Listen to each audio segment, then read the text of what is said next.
Doyle State running here with Erika Kemp, the winner here of the women's division at the Doyle Summer Classic. A course record 26:09 unofficially. I don't know the exact tens. I think 29:04,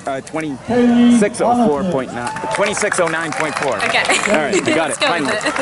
But Erika, unfortunately, we can't see your race out there because we're up there with the front runners. But tell me about your race. Were you able to take charge from the start because you won by a considerable margin? Yeah. I've never been out here. I've never run this race. Some of the guys who have run this before said the first mile is a little downhill and a little hard, and my coach told me to just get out and kind of like just give it a good effort today. So I just hopped onto the back of the men's lead pack, and then we hit the first mile in like 4:50 something, which was a little hotter than I had anticipated, but I was able to find a good couple of guys who were running closer to like 5:0s, 5:10s, and just kind of power through it with them for the rest of the race. So like you said, a downhill portion right there, right around midway point or just before midway point, you have a slight incline. Were you able to make some distance on the competition going up that hill? How did that hill go? I think it went well. I honestly didn't notice it as much as I thought I would. Someone had said like right after like 2 miles or so there's a bit of an incline, but I honestly feel a lot better going uphill than downhill. So I felt pretty strong going up it. I didn't feel like I broke stride or really slowed down too much, so I think I definitely made up some ground there.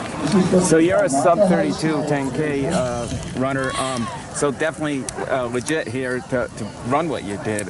Any races that you ran previous coming up into this race that gave you a good indication you'd run this well, or is this one of your first big races? This is definitely my first big one in a while. I took some time off after the trials, and we just got back into doing longer workouts a few weeks ago, but the pace was still there, the fitness was still there, so I definitely didn't lose as much as I thought I did coming off my 15:10 back in the 5K in Attleboro. It was probably like 2 or 3 months ago, so I didn't lose too much off of that, and my mileage is back up, so I was pretty confident I could run a pretty good 5-miler. So how were you able to stay motivated during the pandemic? I know that affected a lot of runners and no races out there and having to be away from people. So how did you get through it? It was definitely tough. It's been really nice to like have, you know, your team and your coaches. So even though it's just a small group, you do have some people. And throughout the pandemic, running was kind of like the one thing we got to do outside of our homes. So I think it was really easy to be motivated because it was the one time a day I could get outside and like at least pretend to be normal for a couple hours. So I look forward to it. So what do we got coming up? Is there any big races that are coming up? Next up is the US 20K Championships in New Haven, and that's on Memorial Labor Day, whichever one's in September. Yeah.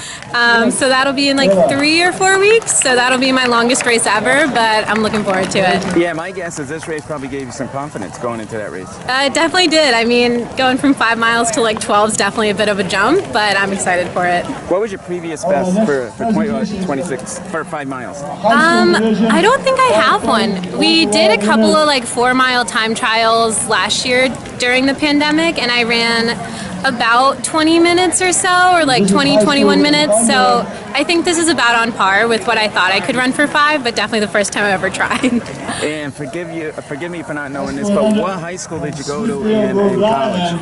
I went to Rancocas Valley Regional High School in Mount Holly, New Jersey. Oh, okay. And I went to North Carolina State University in Raleigh, North Carolina. And while you were there, All-American? Yes. How many times? 6. 6-time All-American. So continuing to excel since then. So congratulations today. Great job. Thank you. Thanks a lot.